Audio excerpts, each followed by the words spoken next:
కర్ణాటక మాజీ డీజీపీ ఓంప్రకాష్ దారుణ హత్య కలకలం సృష్టించింది.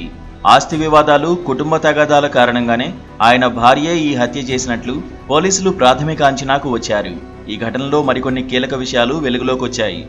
ఆదివారం మధ్యాహ్నం ఓంప్రకాష్, ఆయన భార్య పల్లవి గొడవపడ్డారని, అది తీవ్ర రూపం దాల్చడంతో పల్లవి ఆయనపై కారపొడి చల్లి కట్టేసిందని పోలీసు వర్గాలు వెల్లడించాయి. ఆ తర్వాత అతన్ని పొడిచి చంపిందని తెలిపారు.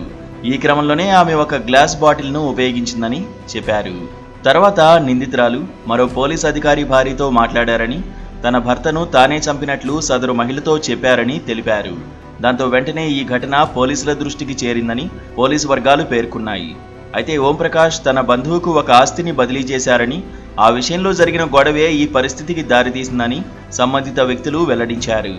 మృతుడి కుమారుడి ఫిర్యాదు మేరకు పోలీసులు కేసు నమోదు చేసి దర్యాప్తు చేస్తున్నారు.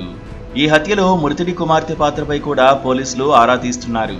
మృతుడి భార్య పల్లవి గత 12 ఏళ్లుగా స్కిజోఫీనియాతో బాధపడుతోందని, చికిత్స కూడా పొందుతోందని ఆమె కుమారుడు ఇచ్చిన ఫిర్యాదులో పేర్కొన్నారు. తనకు తన భర్త నుంచి ప్రమాదం ఉందని, తరచూ భయపడేదని, ఊహాజనితమైన ఆలోచనలతో ఆందోళనకు గురయ్యేదని తెలిపారు.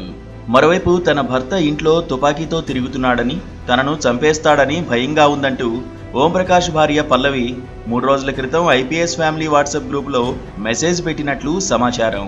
తనను, కుమార్తెను వేధిస్తున్నాడని, షూట్ చేస్తానంటూ హింసిస్తున్నాడని పేర్కొన్నారు. ఆయనపై సుమోటో కేసు నమోదు చేయాలని ఆ మెసేజ్లో ఆమె డిమాండ్ చేసినట్లు తెలుస్తోంది. కాగా 1981 బ్యాచ్ ఐపీఎస్ అధికారైన ఓంప్రకాష్ బీహార్లోని చంపారణ్కు చెందిన వ్యక్తి. 2015 మార్చి 1న కర్ణాటక డీజీపీగా బాధ్యతలు చేపట్టి 2017లో పదవీ విరమణ పొందారు. అనంతరం బెంగళూరులోని హెచ్ఎస్ఆర్ లేఅవుట్లో కుటుంబంతో కలిసి నివసిస్తున్నారు.